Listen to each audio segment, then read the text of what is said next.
빌레몬서 1장 8절로 22절까지 말씀입니다. 이러므로 내가 그리스도 안에서 아주 담대하게 내게 마땅한 일로 명할 수 있으나 도리어 사랑으로서 간구하노라. 나이가 많은 나 바울은 지금 또 예수 그리스도를 위하여 갇힌 자 되어 갇힌 중에 낳은 아들 오네시모를 위하여 내게 간구하노라. 그가 전에는 내게 무익하였으나 이제는 나와 내게 유익함으로 내게 그를 돌려보내노니 그는 내 신복이라. 그를 내게 머물러 있게 하여 내 복음을 위하여 갇힌 중에서 내 대신 나를 섬기게 하고자 하나 다만 내 승낙 없이는 내가 아무것도 하기를 원하지 아니하노니 이는 너희의 선한 일이 억지같이 되지 아니하고 자유로 되게 하려 함이라. 아마 그가 잠시 떠나게 된 것은 너로 말미하여금 그를 영원히 두게 함이니 이후로는 종과 같이 대하지 아니하고 종 이상으로 곧 사랑받는 형제로 둘 자라. 내게 특별히 그러하거든 하물며 육신과 주 안에서 상관된 내게랴. 그러므로 내가 나를 동력자로 알진대 그를 영접하기를 내게 하듯 하고 그가 만일 내게 불의를 하였거나 내게 빚진 것이 있으면 그것을 내 앞으로 계산하라. 나 바울이 친필로 쓰노니 내가 갚으려니와 내가 이유 외에 내 자신에게 내게 빚진 것은 내가 말하지 아니하노라. 오 형제여, 나로 주 안에서 너로 말미암아 기쁨을 얻게 하고 내 마음이 그리스도 안에서 평안하게 하라. 나는 내가 순종할 것을 확신함으로 내게 썼노니 내가 내게 말한 것보다 더 행할 줄을 아노라. 오직 너는 나를 위하여 숙소를 마련하라. 너희 기도로 내가 너희에게 나아갈 수 있기를 바라노라. 아멘. 할렐루야. 오늘 하나님 말씀의 제목은 인생의 도망자라는 제목으로 저와 여러분이 은혜를 나누겠습니다. 오늘 하나님 말씀 인생의 도망자. 자, 결혼한 지 오래도록 아이가 없는 어떤 가정에서 이렇게 기도했대요. 만약 아이를 허락하시면 이 아이를 하나님께 바치겠습니다. 이렇게 기도했어요. 얼마 후 아이를 갖게 되었어요. 정말 한나와 같이 응답을 받게 되었습니다. 낳고 보니 아들인데 이 아이가 자라면서 천재의 징후를 보이는 거예요. 너무 똑똑해서 학교에서 전체 수석에다가 운동도 못하는 것이 없고 동료들을 리드하는 리더십까지 갖추고 정말 부족함 없이 아이가 너무나 잘 자라주는 거예요.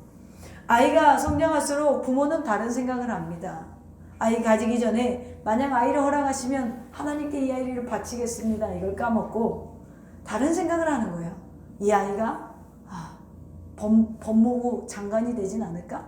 대통령이 되진 않을까? 검사가 되진 않을까? 의사가 되진 않을까?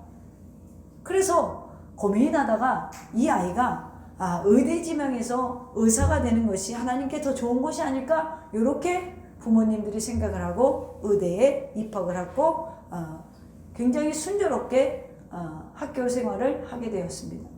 그런데 이게 웬일입니까? 하루아침에 아이가 정신 이상이 되어버렸어요.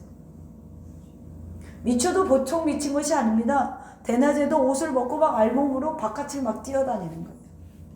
하루도 옷을 벗어 제끼고 아이가 문 밖으로 뛰어나갈 때 어머니가 이렇게 기도했대요. 하나님, 하나님, 저기 하나님의 아들이 또 미쳐서 나갑니다. 하나님의 종이잖아요. 하나님의 종을 좀 붙잡아 주세요. 자신의 욕망 때문에 의대에 보낼 때는 언제고 아이가 미치니까 이제 하나님의 종이라고 말을 합니다. 확실히 우리 사람은 믿을 대상이 못 되죠. 급할 때는 하나님 찾다가 형편이 나아지면 언제 그랬다는 듯이 우리가 자기 욕심을 따르는 것이 오늘 우리의 모습이 아닌가 이 이야기를 통해서 배우게 됩니다. 이것이 바로 오늘 영적인 도망자라는 것입니다. 성경에서는 도망자에 대한 이야기가 심심치 않게 등장되는데 아마 최초의 사람인 아담과 하와도 범죄하고 하나님의 낯을 피하여 도망가게 되었죠. 아담과 하와는 하나님과의 약속을 어긴 후 두려워서 하나님의 낯을 피해서 도망쳐서 숨어버렸고 아버지와 쌍둥이인 형 에서를 속이고 축복을 가로채 멀리 도망쳤던 야곱과 바로왕의 보복을 피해서 광야로 도망친 모세와 백성들의 적개심과 하나님의 징벌을 전해야 하는 무거운 짐으로부터 도망친 예레미야 선지자와 사울의 적개심으로 죽음의 위기에 몰려 도망친 다윗과 이세벨 왕후의 칼날을 피해 그린 시냇가로 도망친 엘리야 선지자와 유대인들의 핍박과 죽음의 위기를 피해 갈릴리로 도망친 예수님의 제자들, 성경에는 수많은 도망자들이 나타나고 있습니다. 그런데 이 공통점은 모두 그런 위기 속에서 하나님을 만났고 소명을 받았다는 것입니다. 하나님께서는 도망자에게 특별한 관심을 가지고 계신 것이 분명한 것 같습니다. 왜냐하면 사랑과 환경을 피해 도망치는 자들은 피난처와 새로운 의지할 것을 간절히 찾기 마련이기 때문입니다. 오늘 성경의 도망자 중에 본문의 주인공인 오네시모라는 사람도 있습니다. 오네시모는 빌레몬 사람의 노예였는데 이 오네시모가 빌레몬 집에 왜 도망갔는지는 몰라도 그는 도망친 후에 생활을 했어요. 도망친 후에 로마에서 생활을 했습니다. 그러다가 어떤 연유에서인지 로마의 감옥에 갇히게 되었어요. 그곳에서 오늘 오네시모는 복음을 전하다 갇힌 사도 바울을 만나게 됩니다. 바울과의 만남을 통해서 오네시모 역시 예수 그리스도를 만나게 됩니다. 바울은 골로새서 4장 9절에서 오네시모를 신실하고 사랑받는 형제로 부릅니다. 바울은 도망자 오네시모를 이제는 그 주인으로부터 인정받는 자유인으로 만들어야 될 때라고 생각이 든 것 같습니다. 오늘 오네시모 주인인 빌레몬 역시 바울에 의해서 전도됐고 복음을 받은 자로서 초대교회의 지도자가 되었던 사람입니다. 바울은 이제 그러한 빌레몬에게 그 종이 되었다 도망쳤던 오네시모의 근황과 함께 그를 보증하는 편지를 써서 보냅니다. 그 편지가 이 빌레몬서입니다. 코바디스라는 영화를 보면 핍박이 극심한 로마에서 도망치는 베드로를 예수님께서 만나시고 다시 로마로 보내시는 장면이 연출되어 있어요. 이렇게 하나님께서는 무엇인가 도피한 사람을 변화시켜서 새로운 소명자로 그곳에 돌려보내셨던 것 같습니다. 오늘 사도 바울 동안 인생의 도망자였던 오네시모를 새로운 소명자로 만들어 도망쳤던 자리, 그 자신의 자리로 돌려보내십니다. 하나님의 사랑을 받은 자가 그 사랑을 뭐예요? 또 실천함으로 인해서 또 다른 열매를 맺는 장면이 지금 벌어지고 있는 것입니다. 그렇다면 왜 하나님께서 원래 자리로 돌려보내실까? 저는 오늘 사랑을 실천한 바울에게 초점을 맞추기보다는 본문에서 오네시모에 대해서 생각해 보려고 합니다. 이 도망자에 대해서 생각해 보려고 합니다. 오늘날 그 이유를 모르고 방황하는 인생들이 너무나 많아요. 여러분 인생이 뭐라고 생각하십니까? 전에는 여러 가지 제 생각으로 성공하는 계획도 세우고 내가 이렇게 살아야겠다는 계획도 세워봤지만 저는요 밤에도 그 옛날에 그런 말이 있더라고요. 기와집을 지었다 부셨다 지었다 부셨다는데 이게 뭐냐면 계획을 세웠다가 또 헐었다가 또 계획을 세웠다가 헐었다가 계획을 세웠다가 헐었다가 그런단 말이죠. 이 교회 나와도 하나님이 나를 부르신 목적을 모르면 계속 방황을 하는 거예요. 왜 그래요? 그 목적을 잃어버렸기 때문에 그달 그해 목표를 세워도 그냥 내가 기도를 하는데 내가 왜 기도를 하는가? 내가 하나님 앞에 봉사를 하는데 왜 봉사를 하는가? 그런데요 목적을 알면 좀 달라져요. 내가 이 기도를 하는 것은 이 기도의 훈련을 받는 것은 하나님이 나를 통한 일이 있기 때문에 내가 지금 훈련받는 것이지. 내가 봉사를 하는 것은 하나님이 나를 통한 비전이 있기 때문에 내가 지금 이 봉사를 통하여서 사람들한테 상처를 받거나 또 내가 굉장히 힘에 부쳐도 이것이 훈련이지 이렇게 생각을 해요. 그런데 나를 부르신 목적을 모르면 내가 지금 봉사를 아무리 많이 하고 내가 헌금을 아무리 많이 드리고 내가 기도 생활을 아무리 많이 해도 허전한 거예요. 이게 뭐냐면 하나님의 계획과 나의 계획이 지금 뭐예요? 합해지지 않았기 때문에 그래요. 그런데 제가 지난주에도 말씀드렸지만 인생은 내 계획대로보다는 하나님이요 결국엔 하나님의 계획대로 끌고 가십니다. 그게 가장 선한 길이에요. 그래서 저는 인생이 뭐예요? 라고 누가 저에게 묻는다면 저는 이렇게 대답하고 싶어요. 하나님께서 정해놓은 길을 걷는 것. 이것이 인생이다. 그러니까 부름의 목적을 모르는 사람은 답답해요. 왜 내가 꼭 그렇게 살아야 돼요? 내가 왜 그렇게까지 해야 돼요? 내가 왜 그렇게 나아가야 돼요? 이게 굉장히, 아니 그리스도는 우리에게 자유를 준다는데 하나도 안 자유로운 거야. 옥죄 있는 것 같고 얽매이는 것 같고, 예수를 믿으면 내 안에 자유함이 오고 평강이 온다는데 전혀 예수를 믿는데 불편하고, 이 예수 믿는 옷이 굉장히 무거운 것 같고, 괜히 혼자 홀쭉홀쭉 거리면서 주님께서 뭐 이런 찬양만 부르면 내 짐이 무겁고 힘이 있느냐 그러면 내가 눈물을 다 흘리는 거예요. 왜? 이 짐이 무겁거든. 그러니까 혼자 맨날 뭐라 그래요? 무거운 짐을 나 홀로 지고 걸어가는 거예요. 굉장히 무거운 거예요. 부름의 목적을 모른 채 그냥 막 허공을 치는 기도를 하고 육신의 것들을 구하고, 제가 그랬죠. 기도 중에 최고로 질 나쁜 기도가 이 땅의 것만 기도하는 사람이에요. 주님은 먼저 그의 나라와 그의 의를 바라보라고 그랬는데 우리는 맨날 수준 낮은 기도만 하잖아요. 그러니까 넘어지고 쓰러지는 거예요. 하나님이 정해놓은 길이 가장 선한 길이고 이것이 나의 뭐예요? 인생이다 라고 생각하고 걸어야, 그 단계까지 가야 굉장히 여러분 자리가 자유로워요. 근데 그 수준에 못 미치면 그게 되게 힘들어요. 다른 말로 하면 인생은요, 하나님이 전 우주를 지금도 움직이시는 분이잖아요. 창조하신 이후로 지금까지 2020년 오늘 1월 12일 이 순간까지 하나님이 계속 운행해 오셨어요. 근데 우리는 어떤 사람이냐면 그 한 토막을 살아요. 그죠? 무슨 얘기인지 모르겠어요? 창세전부터 지금까지 수많은 시간이잖아요. 우리가 그냥 연도수만 따져도 2020년을 살아왔는데 2020년 동안 이전에도 하나님이 다스렸지만 이후에도 다스릴 거란 말이에요. 2021년, 2022년, 2023년 이후로도 우리가 죽고 떠나도 이 집을 이 교회를 허물지 않으면 이 교회는 그냥 있겠죠? 그래도 다른 사람이 와서 살잖아요. 그 순간에도 하나님은 이 온 우주를 운행하고 계셔요. 그런데 우리는, 저 같은 경우는 1980년부터 언제까지는 몰라요. 그런데 예를 들어서 제가 80점, 요즘에는 80대 넘은 사람이 많으니까 80점 선다고 하면 1980년부터 80이면 2060년인가요? 2060년까지가 뭐예요?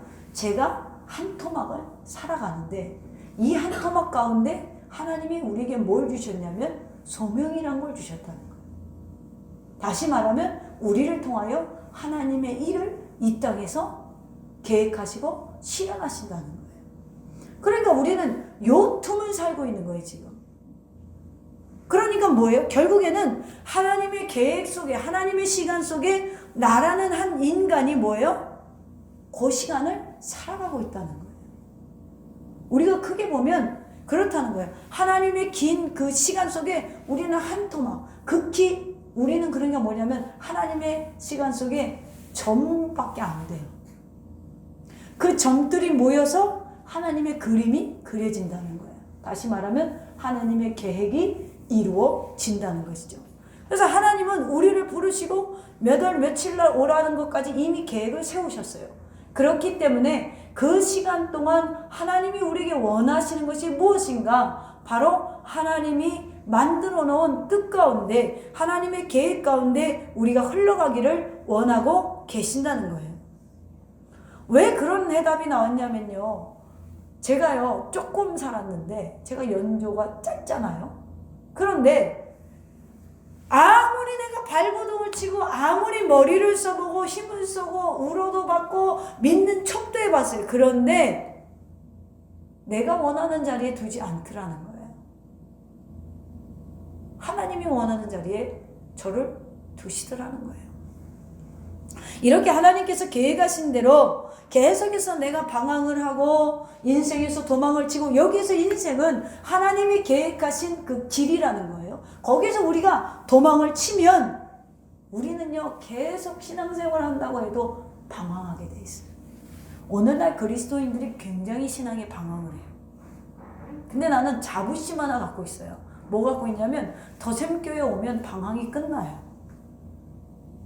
거의 대부분 그래요. 이곳에 와서 거의 대부분 회복이 돼요. 회복이 돼서 본인 사명 따라서 나가시는 분들도 있지만 거의 그래요. 왜 그러냐면 모든 주권이 하나님께 있다고 생각을 하게끔 만들기 때문에 그래요. 내가 내 인생을 살아가는 것 같아도요, 여러분, 우리는 새끼손가락 하나 주님의 은혜 아니면 살아갈 수가 없어요. 저희 외가는요, 타고나기를 굉장히 노래를 잘해요. 우리 지금 작은 이모는 지금도 가수 데뷔하라는 사람이 있어요. 환갑인데도 노래를 잘해요. 우리 저 뒤에 앉아 계신 원로 목사님은 친구가 야 저기 MBC 가요제 한데 한번 구경 가보자. 그때는 이제 라디오만 있었대요. 저도 안 태어났을 때니까. 그때 그래? 그리고 이제 노래를 좋아하니까 MBC 가요제 갔는데 다음 나오실 분은 김상래 이런 거예요. 그러니까 친구가 우리 원래 목사님 몰래 신청을 해놓은 거예요. 신청을 한 거예요. 그래서 나가가지고 목도 안 풀고 노래를 불렀는데 은상을 타셨어요. 그러니까 목 풀고 나갔으면 금상 탔어. 그러니까 그만큼 노래를 잘해요. 못하는 사람이 없어요. 우리 사촌 언니 중에는 진짜 삼류지만 가수를 한 사람도 있어요. 그러니까 노래를 다 잘해요. 근데 저는 친가 닮았나 봐요. 노래를 못해요. 그래서 이놈은 노래를 못하는데 하나님이 찬양의 은사가 있다 그래서 우리 목사님이 기도하다가 너 딸은 찬양의 은사가 있다 해서 혼자 배꼽을 잡고 부르셨다 그러더라고요. 잘못하신 거 아니냐고. 우리 딸은 음악은 항상 못해가지고 애를 먹는 아이인데 어떻게 노래를 하냐고. 아니다, 걔 찬양의 달란트가 있다. 근데 찬양의 달란트가 있다는데 저 탄일정도 못 불렀어요. 학교 다닐 때. 노래를 그렇게 못하는 거예요. 그러니까 어디 가서 노래 시키면요 손발이요 땀이 얼마나 나는지 떨려가지고 노래를 못하니까 창피하니까. 그런 사람이 찬양사역자가 됐잖아요. 찬양사역자가 되니까 뭐가 되냐면 자신감이 붙더라고요. 막 사람들이 은혜 받으니까 자신감이 붙어요. 노래를 잘해서가 아니라 내 찬양에 은혜를 받는다니까 자신감이 붙는 거예요. 그러다가 제가 올 초에 너무 무리해서 올 여름에 너무 무리해서 이 가슴 여기가 골절이 됐어요. 무거운 거 들다가 살짝 금이 갔어요. 이 가슴에 금이 갔는데 그거를 아프다 나는 왜 여기 살이 전반적으로 아픈가 몰랐는데 그게 금이 살짝 실금이 가서 아팠던 거예요. 그걸 모르고 방치해두고 막 선교 다니고 막 가서 집회하고 왜 이렇게 가슴이 아프지 계속 이랬던 거예요. 그랬더니 여기에 염증이 생겼대요. 너무 아파하고 한 날은 아침에 새벽에 자다가 숨이 안 쉬어갖고 병원에 갔어요. 숨을 못 쉬겠는 거예요. 여기가 아파갖고. 숨 쉬면 가슴이 이렇게 움직이잖아요. 가슴뼈가. 이게 움직여지질 않으니까 숨을 이렇게 쉬는 거예요. 그러니까 어떻게 병원에 갔어. 못 움직이겠어요. 꼼짝을 못 하겠어요. 이 팔이 움직여지질 않아요. 심해져서. 갔더니 염증이 됐대요. 그 다음날 수요예배를 인도해야 되는데 난 도저히 내 지 몸 상태로 할 수가 없는 거예요. 그래서 하나님, 나는 배운 게 죽으면 죽으리라 그 자리 지키는 거니까요. 나갈게요. 여기 있는 분들은 아마 다 늦게 오셔갖고 모르시는 분들도 있죠. 그때 여기가 너무 아파갖고 찬양을 못 하겠는 거예요. 그때 제가 생각했던 게 뭐냐면 지금까지 내 힘으로 찬양한 게 아니었어요. 내 힘으로 기도한 게 아니었어요. 왜냐면 이거 하나 살짝 정말 손톱만큼도 안 되는 것만큼 상처가 났는데 몸에 뼈에 상처가 난 건데 호흡을 못 하잖아요. 그러는데 어떻게 소리를 치고 기도할 수 있고 어떻게 소리를 내서 찬양을 할 수가 있어요. 그래서 찬양을 하는데 너무 가슴이 아파서 진통제를 먹어도 수술하는 사람들이 먹는 진통제를 먹어도 안 낫는 거예요. 이게 가라앉질 않아요. 찬양을 하는데 하나님 나 너무 아파요. 속으로 그랬어요. 서서. 그때 주님이 이렇게 음성을 주셔요. 그래? 아파도 그 자리에 선 거 내가 안다. 그러시는 거예요. 네가 지금 굉장히 아픈데 예배 드리려고 선 거 내가 안다. 그러시는 거예요. 그 한마디에요. 가슴이 터지면서요. 찬양이 나와요. 치료해 주셨어요. 지금까지 괜찮아요.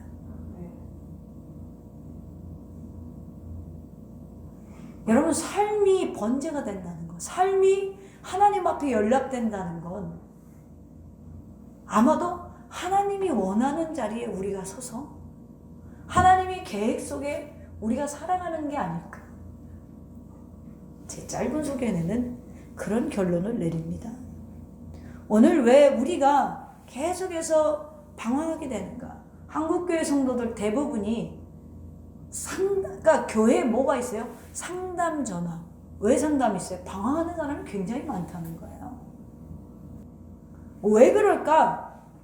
바로 하나님의 부르신 목적대로 우리가 지금 틀에 맞지 않는 삶을 살아가지 않아서 그럴까? 아무가 인생이 탁 맞아야 되는데 뭔가가 안 맞는 거예요. 그러니까 신앙도 방황을 하게 되죠. 오늘 왜 내가 지금 방황하고 있는가? 왜 그럴까? 오늘 그 이유를 깨닫고 하나님의 은혜가 되는 시간이 되기를 주님의 이름으로 축원합니다. 첫 번째로 왜 그러냐면 인생의 도망자는, 하나님의 계획 속의 도망자는 어디에서도 평안을 얻지 못하기 때문에 그래요. 본문에 등장하는 오네시모는 빌레몬 집의 노예였죠. 빌레몬은 골로새에 사는 부자였어요. 그는 사도 바울을 통해서 예수를 믿게 되었고 온 가족이 신실한 크리스찬이었습니다. 그리고 그의 집은 교회로 사용되었고 바울의 전도 후원자가 되었다고 이야기하고 있어요. 당시에 팔레스타인과 온 유럽이 노예 제도를 인정할 때였기 때문에 그때에는 기독교인들도 노예를 소유하고 있었어요. 소유물이었단 말이에요. 그런데 무슨 이유에서인지 빌레몬의 노예인 오네시모가 도망을 칩니다. 그것도 도망을 치면서 주인의 돈이나 재산을 훔쳤어요. 오늘 오네시모의 도망은 자신으로부터의 도망이었어요. 그가 빌레몬의 집에 있는 동안에 노예 신분을 벗어날 수가 없었지만 빌레몬이 그 당시에 굉장히 선한 사람으로 평이 났기 때문에 노예들에게도 굉장히 잘해줬을 거라고 우리가 추측할 수가 있죠. 그는 자신을 알고 있는 모든 것, 모든 사람으로부터 도망을 친다고 열심히 쳤어요. 그런데 결과는요, 지금 더 뭐예요? 감옥에 갇히는 악화된 상황에 현재에 빠져 있었죠. 사랑하는 성도 여러분, 하나님께 잡힌 사람은요, 도망칠 수가 없어요. 내가 굉장히 지금 편안하다 한 것 같아도 우리의 영혼은 발버둥을 치기 때문에 교회에 앉아 있어도 불편한 거예요. 왜요? 지금 하나님이 원하시는 길을 걸어가야 되는데 그 길을 우리가 가지 못하고 있을 때가 많다는 거죠.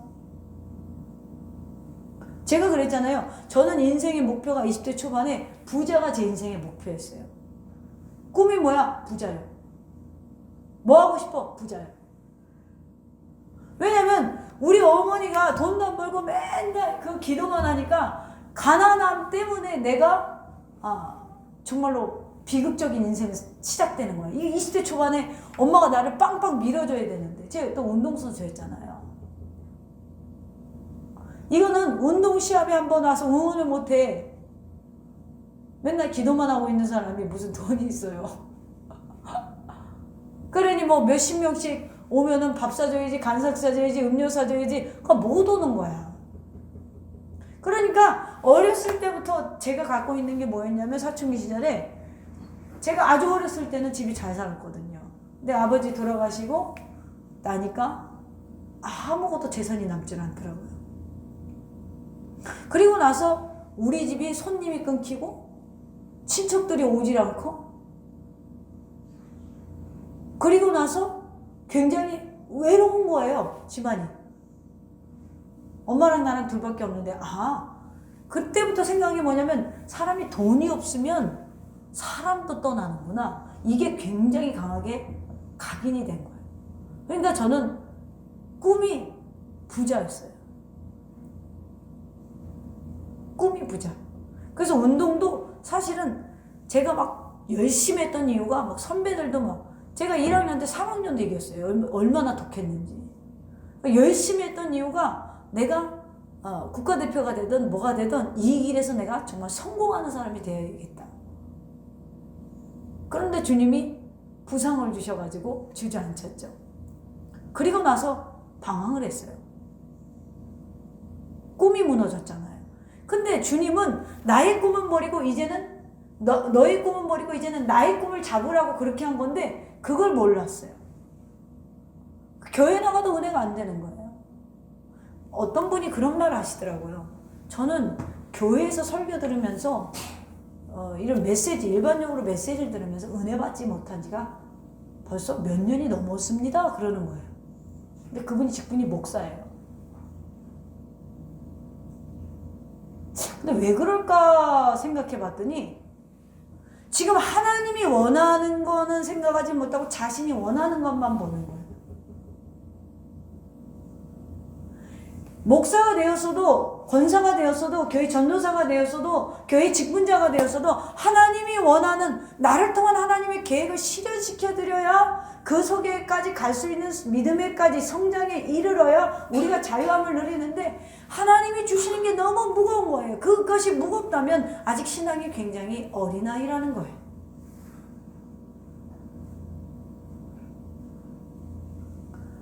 오늘 하나님께 자기의 모든 상황에서 도망쳤던 이 오네시모는 갈 곳이 없었어요. 결국에는 감옥이었어요. 여러분 시편 139편 7절 이하에 보니까 내가 주의 영을 떠나 어디로 가오며 주의 앞에서 어디로 피하리까? 다윗이 이렇게 고백을 하거든요.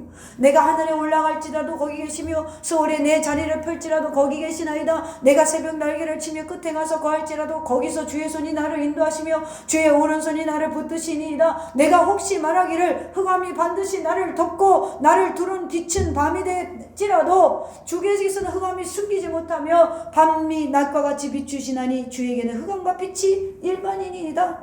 모세도 요나 선지자도 예레미야 선지자도 하나님의 명령이 부담스럽고 싫어서 하나님으로부터 도망치려고 했지만 벗어날 수가 없었어요. 예레미야 고백을 들어보면 예레미야 20장 9절에 내가 다시는 여호와를 선포하지 아니하며 그 이름으로 말하지 아니하리라 하면 나의 마음이 불붙는 것 같아서 골수에 사무치니 답답하여 견딜 수 없나이다. 그렇습니다. 하나님의 명령을 떠나 있는 사람은 육신적으로나 영적으로나 결코 평안이 있을 수가 없어요. 평안은 오직 하나님 안에서만 가능한 거예요. 하나님 뜻 안에서만 가능한 거예요. 주님께서 요한복음 14장 24절에서 평안을 너희에게 끼치노니 곧 나의 평안을 너희에게 주노라. 내가 너희에게 주는 것은 세상이 주는 것 같지 않다. 이랬더니 사람들이 어떻게 생각하냐면 진짜 예수 믿으면 평안할 거라고 생각해요. 잘 여러분 문맥을 살펴보면 평안을 너희에게 끼치노니 곧 나의 평안을 너희에게 준다는 거예요. 내가 너희에게 주는 것은 세상이 주는 것 같지 아니하니라. 근데 우리는 생각하기를 이 평안이 세상에서 받는 평안과 그 평안이 영원할 거라고 생각을 해요. 근데 하나님은 나의 평안을 준다고 그랬거든요. 하나님의 속성이 뭐예요? 하나님의 성품이 뭐예요? 거룩과 사랑이죠. 그 거룩과 사랑과 신실함 때문에 하나님은 자신의 아들까지 우리에게 내어주셨어요. 그리고 기쁨으로 하나님께서 나는 하나님을 하나님의 그 장면을 내가 눈으로 보지는 못했잖아요. 하나님 본 사람 없잖아요. 근데 하나님이 한쪽 마음으로는 자신의 아들을 내어줄 때 슬프기도 하셨겠지만 정말 하나님이 그런 슬픈 감정을 느끼시는 분일까? 한편으로 생각했을 때 전능자잖아요. 나는 굉장히 기뻐하셨을 것 같아요. 그럼 하나님의 기쁨과 하나님의 평강이 우리가 생각하는 세상에서 나는 참 좋은 집이 있어서 편안해. 나는 좋은 차를 타서 편안해. 나는 통장에 돈이 많아서 편안해. 우리는 그 평안으로 지금 착각을 해요. 그런데 제가요 요즘 자주 만나는 사람들이 선교사님들인데 선교사님 앞에 내 믿음을 딱 비춰봤을 때 나는 개떡 같더라고 믿음이. 그분들은 소떡 같고. 왜 그러냐면 나는 과연 저렇게 살 수 있을까라는 질문을 던졌을 때 살 수 없거든요. 근데요, 그분들은 굉장히 행복해요. 나는 그런 행복이 없어요. 어떤 분이 늦게 재혼을 했는데 목사님을 만났대요. 근데 그 교회는 또 특이하게 보통 교회 여자가 많잖아요. 여자가 없다네. 그러니까 이 사역이 가만히 얘기 들어보니까 짐작이 가는 게 막 이렇게 좀 노숙자 같은 분들, 그런 분들을 이렇게 하는데 교회에 한 30-40명 나오나 봐요. 그러니까 사모님이 늦게 소명을 받고 그 목사님을 만나고 결혼해 살지만 혼자 김장을 막 200포기 300포기 하시고 막 섬긴다는 거예요. 그렇게. 그러면 교회에 여자분이 한 분 계시는데 또 70대라네. 그 손 떨고 계시니 그 사모님이 뭘 시킬 수가 있겠어요. 근데 자기 엄마는 보면 행복하다. 그러니까 우리가 내가 너희에게 평안을 준다니까, 아 맞아, 하나님 이번에 이 경제적인 문제가 해결돼서 나에게 평안을 줄 거야. 아 맞아, 내 건강 문제가 해결돼서 이 집안에 하나님 평안을 줄 거야. 이렇게 생각을 해요. 근데 수준 높은 신앙으로 성경을 바라보면 주님이 주시는 평안은 내 모든 걸 포기하고 버려도 기쁨을, 감당할 수 없는 기쁨을 맞이하게 된다는 거예요.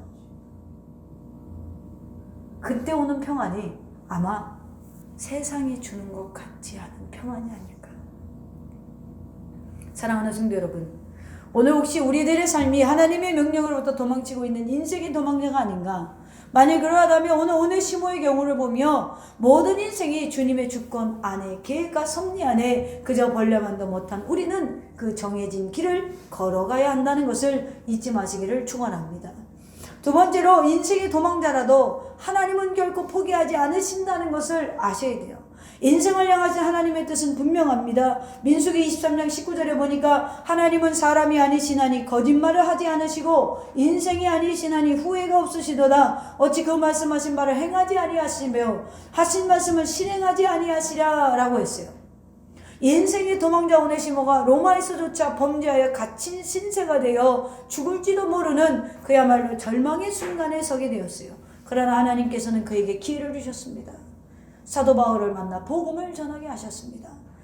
바울은 순교하기 직전 로마 감옥에서 오네시모에게 복음을 전했고 오네시모가 하나님을 만나게 되었습니다. 그렇습니다. 하나님은 결코 포기하지 않으시며 인생의 절망의 순간에까지도 기회를 주세요. 인간으로서 더 이상 할 수 없을 때 하나님께서 개입하시는 거예요. 왜냐하면 인간이 다 간사하기 때문에 그래요. 인간은 조금만 틈이 벌어지면 자신을 나타내는 교만한 존재죠. 그래서 하나님께서는 인간 스스로 무너져 내리도록 기다리시는 거예요. 오네시모는 예수 그리스도를 만나는 순간 새로운 피조물이 됩니다. 그런즉 누구든지 그리스도 안에 있으면 새로운 피조물이라. 이전 것은 지나갔으니 보라 새 것이 되었도다. 요한복음 8장 36절에서 그러므로 아들이 너희를 자유케 하면 너희가 참으로 자유하리라. 지금 계속해서 자신의 마음대로 살 때는 자유함을 못 얻었는데 성경은 이렇게 말하는 거예요. 하나님 안에 들어왔을 때, 하나님의 섭리 안에 들어왔을 때, 하나님의 일꾼이 되었을 때 너희가 참으로 자유하리라. 성도 여러분, 예수님은 쓸모없는 인생을 가치 있는 인생으로 만드시며 무익한 인생을 유익하게 만드시는 거예요. 만약에 우리가 하나님이 지금 창조시대부터 지금까지 2020년까지 하나님이 운행하시는데 우리가 전과 같이 그냥 정말 보이지 않는 그 시간 속에 정말 보이지 않는 시간을 우리가 살아가고 있잖아요. 그런데 하나님이 그냥 그렇게 잊혀지는 인생으로 우리를 만드신 것이 아니라 부르셨고 우리에게 목적을 주셨고 우리에게 비전을 주셨고 하나님께서 그 일을 우리를 통하여서 현실화되도록 만드셨다는 거예요. 어떤 분이 교통사고가 나서 맨날 이 머리에도 이렇게 수술한 자국이 있어요. 근데 이분이 기억력이 안 좋은 거예요. 수술하고 나니까. 그래서 하나님을 해야 되는데, 제 강도사 시절에 만난 강도사님인데 신학교 오긴 왔는데 기억력이 안 좋으니까 한계가 있잖아요. 그리고 평상시에는 말을 더듬어요. 그 교통사고 후유증으로 약간 더듬으세요. 근데 하나님은 그분을 하나님의 종으로 부르신 거예요. 정말 하나님의 길로 안 가고 막 세상에서 방탕하고 여자랑 동거하고 그럴 때 그 사고가 난 거거든요. 그리고 수술해서 깨어나니까 여자도 떠나고 자기 직장 좋은데도 잃어버리고 그랬단 말이에요. 뭘 해야 되나? 내 아들은 하나님 일을 하기를 원하셔서 신학교 오긴 왔는데 계속해서 신학교 와서도 자유함을 못 누려요. 제가요 말을 더듬어서요. 제가요 기억력이 좋지 않아서요. 하나님의 일을 할 수가 없어요. 하나님의 일을 할 수가 없어요. 제가 맨날 저한테 그래서 제가 한 번은 이런 조언을 했어요. 강도사님이 방황하고 있는 이 시점에 방황을 끝내고 빨리 하나님이 원하는 길로 접어든다면 강도사님한테 붙여줄, 이게 다 하나님의 계획 속에 있는 거잖아요. 붙여줄 성도들이 우리가 붙여줄 성도들이 기다리지 않고 좀 더 하나님께 빨리 돌아오지 않겠어요? 하나님을 통한 강도사님의 그 일 때문에 지금도 방황하는 이들이 있지 않겠냐고. 강도사님이 빨리 하나님 앞에 서면 그 영혼들을 빨리 만나서 하나님께 더 빨리 이끄는 그런 리더로 하나님이 세우지 않겠어요? 그 증거가 뭐냐면 희한하게 강대상에 서기만 하면 말을 안 더듬어요. 평상시에는 말을 계속 더듬어요. 이런단 말이에요. 근데 강대상에 서서 대표 기도를 하고 설교를 하면 말을 안 더듬어요. 그런데도 확신이 없는 거예요.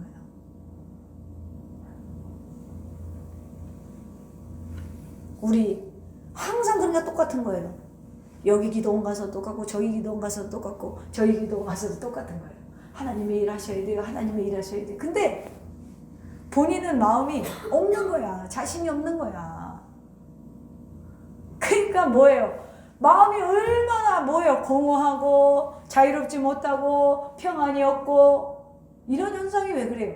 하나님 안에 그분이 탁 결단을 하고 정말로 교회를 세운다면 아니면 어디에 교육자로 써주는 분이 있다면 정말 갔다면 그분이 지금 그런 공허함을 계속해서 다니면서 느낄까요? 안 느낄까요?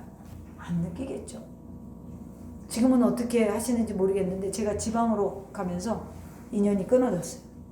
여러분 진짜 예수 그리스도를 만나시기를 바랍니다. 진짜 예수 그리스도. 제가 말하는 이 진짜라는 건 나를 창조하신 분을 만나라는 거예요. 나를 만드시는 분. 지금도 내 심장을 뛰게 하시는 분. 지금도 내 심장이 아침에 뛸 때마다 하나님 오늘도 제가 할 일이 있군요. 저는 이렇게 일어나요. 이게 뛰지 않으면 이제 저를 통한 일이 끝나는 거예요. 여러분 이렇게 사니까 행복이 뭔지는 조금 알 것 같아요. 그런데도 아직도 멀었어. 자기의 모든 걸 버리고 저 오지로 가는 거기에서 정말 말도 안 통하는 사람들을 사랑하고 섬겨하는 분들 보면 야 내가 진짜 아직 멀었다 그런 생각이 들어요.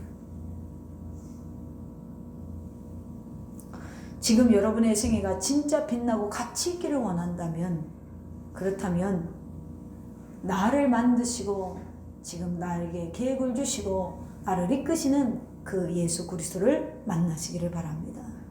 그리고 그분께 모든 생애를 맡기시기를 바랍니다. 그리고 생각을 바꿔야 돼요. 내 인생은 내 것이 아니에요. 창조주의 핏값으로 산 인생이에요. 그러므로 하나님이 이미 정해놓은 길을 그저 우리가 이 시대에 태어나서 그 길을 걸어가는 것입니다. 여러분 개똥물이 아십니까? 언젠가 다큐멘터리 보면서 제가 굉장히 힘들 때 그 다큐멘터리를 어떻게 틀었는데 나오는데 울었어요. 왜 그러냐면 개똥물이가 그렇게 저에게 은혜를 주시더라고요. 그것도 하나님의 피조물이잖아요. 생각해 보세요. 개똥구리가 이거를 굴리고 가는데 아시죠? 이게 굴리는 그 곤충이 있잖아요. 새똥구리인지 개똥구리인지 우리 경도가 더 잘 알아. 이 새똥구리인지 개똥구리인지 그 다큐멘터리는 개똥구리라고 써 있었는데 하여튼 굴리고 가는데 얘가 언덕만 가면 우리 사람한테는 별거 아니거든요. 근데 사람이 밟아 넣어서 들어간 그 흙도 이 새똥구리에게는 이게 넘어가야 되는 굉장한 언덕인 거예요. 근데 그냥 안 올라가고 얘를 굴리면서 가잖아요. 굴리다가 뒤로 넘어가요. 그럼 막 또 밟아넘쳐서 또 굴리고 또 올라가요. 또 뒤로 넘어가요. 얘가 7번 넘어가도 또 일어나는 거야. 그걸 보면서 주님이 저한테 하시는 말씀이 일어나라는 거예요.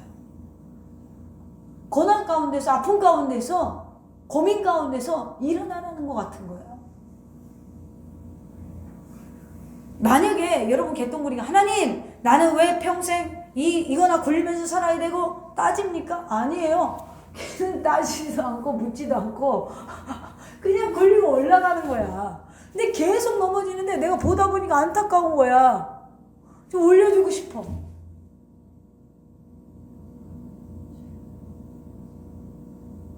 근데도요, 자기의 목적지까지 묵묵히 그걸 밀고 가는 거예요. 여러분, 그 새똥구리를 관찰해 보니까 앞에 넘지 못할 산이 있어도 물이 있어도 정해진 길이 아니면 돌아가지 않더라고요. 넘어져도 뒤로 뒤집혀도 일어나 계속 그 싸운 걸 굴리고 가는 거예요. 이게 바로 그리스도인의 인생의 순례길이 저러지 않을까요? 우리의 모습은 조금만 턱이 있어도 돌아가고 지름길로 가고 싶어해요. 사명을 놓고 싶어해요. 우리랑 차이가 뭔지 아십니까? 개똥구리는요, 그 길밖에 모르는데 우리는 다른 길이 있다고 착각을 해요. 배짱이가 더 쉬워 보입니다. 매미가 더 쉬워 보입니다. 그러나 새똥구리는 자신의 일에만 충실하기 때문에 7번, 70번 넘어져도 또 일어나서 굴리는 거예요. 오늘 오네시모와 같이 우리를 이끄시는 예수 그리스도를 진정으로 만나시기를 바랍니다. 그러면 인생이 새로워지고 자신이 얼마나 가치 있는 존재인가를 알게 될 것입니다. 도망자였던 오네시모가 이제 예수님을 만남으로 말미암아 오늘 바울이 뭐라고 그럽니까? 나를 위하여 동역자 만들기를 원한다. 쓰기를 원한다. 그런데 너가 주인이었으니까 허락받기를 원한다. 오네시모는 하나님의 일꾼이 됩니다. 고린도후서 4장 7절 보니까 우리는 보배로운 하나님의 영광의 빛을 담은 소중한 존재라고 이야기하고 있습니다. 만약 하나님의 끊임없는 부르심에도 불구하고 거부한다면 우리는 인생을 좀 허비하게 될 거예요. 왜 그러냐면 하나님은 결코 여러분을 포기하지 않으시기 때문에 그렇습니다. 그러므로 하나님이 나를 부르셨다고 생각되거든 얼른 나의 계획을 내려놓고 하나님께 계획을 물으시기를 바랍니다. 그래서 인생의 도망자의 자리에서 인생의 참 자유를 누리는 그러한 은혜의 자리로 우리가 돌아오기를 간절히 소망합니다. 사랑하는 성도 여러분, 오늘 우리는 오네시모처럼 순종함으로 늦지 않은 것처럼 바울을 만나 복음을 만나 온전히 순종한 오네시모처럼 진정한 행복을 누리기도 할 수 있고요. 하나님의 끊임없는 은혜와 사랑을 받고도 가룟 유다처럼 끝까지 돌아오지 못하는 인생이 있을 수도 있습니다. 그러나 오늘 저선교회에 함께 와서 예배한 모든 성도들은 이제 순종함으로 주님 안에서 진정한 행복을 찾기를, 진정한 평안과 자유함을 찾기를 주님의 이름으로 축원합니다.